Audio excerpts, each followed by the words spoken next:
чем переступить порог пункта проведения экзамена, участники ЕГЭ смотрят, какой аудитории и за какой партой им предстоит выполнять задания. До начала итоговой аттестации осталось чуть меньше часа, поэтому пока выпускники школ обмениваются советами и пытаются справиться с волнением. От этих экзаменов зависит моя дальнейшая жизнь и мое поступление в хорошие вузы. А сдала я, конечно, их на хорошо, я так надеюсь. Пока что экзамены только сказали результаты по одному.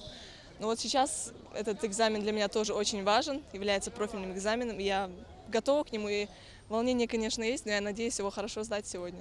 За пределами школы участников единого государственного экзамена ждут их родные и близкие. Провожая выпускника, кто-то сдержанно скажет удачи, другой сделает последнее наставление, а кто-то и вовсе волнуется перед экзаменом больше, чем сам участник ЕГЭ. Фатима Плеева, к примеру, решила поддержать своего племянника. В школе он учился хорошо, а потому ждут от него только положительных результатов. Мы этот день ждали долго, готовились к этому дню.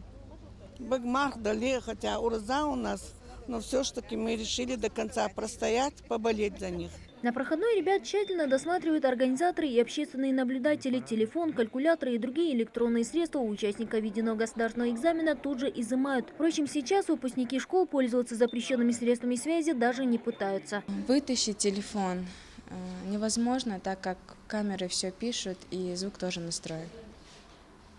Надо надеяться только на себя и готовиться к своим экзаменам.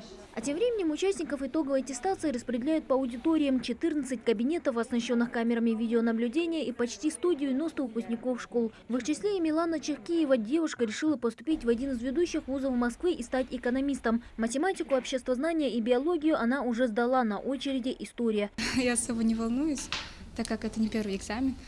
Я вижу, как волнуются другие дети. Я не вижу смысла волноваться, потому что я в себе уверена, я готова. С того момента, как выпускник переступил порог учебного заведения, и до конца итоговой аттестации участники ЕГЭ находятся под пристальным вниманием организаторов. Для прозрачности и объективности экзамена в аудиториях также используется система КИМ-печать, согласно которой письменные задания не покидают кабинет во время проведения аттестации. На месте под камерами достается материал для сдачи единого госэкзамена, и там же на месте под камерами после окончания экзамена материал сканируется. Следовательно, ребенок находится под наблюдением и федеральных наблюдателей, и ситуационного центра. ЕГЭ сегодня сдают сразу по двум предметам – истории и химии. Это последний экзамен основного периода. Впереди резервный срок сдачи единого государственного экзамена, которым смогут воспользоваться выпускники прошлых лет и те, кто либо пропустил в этом году итоговую аттестацию, либо получил неудовлетворительный результат по одному из обязательных предметов. Мадина Пугоева, Хаваш Гойгов, Новости 24.